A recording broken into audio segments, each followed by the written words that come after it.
క్షమింపబడకపోతే, దేవుడు కృపతో మనల్ని క్షమించకపోతే, దేవునితో మనతో దేవునికి ఉన్న సమాధానం తెగిపోతుంది. సమాధానం తెగిపోయినప్పుడు ఎలా ఉంటుందో తెలుసా పరిస్థితి? నువ్వు చాలా విషయాలు దేవుని సన్నిధిలో వెతుకుతుంటావు, నీకు ఆన్సర్ రాదు. అర్థమైందా? నీ హృదయంలో భయం, ఆవేదన, ఆందోళన ముప్పిరిగొంటాయి.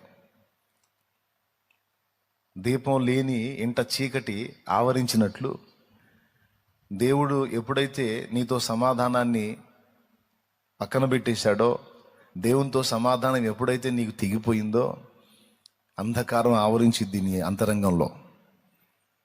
అది ఎప్పుడు తొలగిపోయిద్దో తెలుసా? ఆ వేదన, భయం, అశాంతి, ఆ తొందర ఎప్పుడు తొలగిద్దో తెలుసా?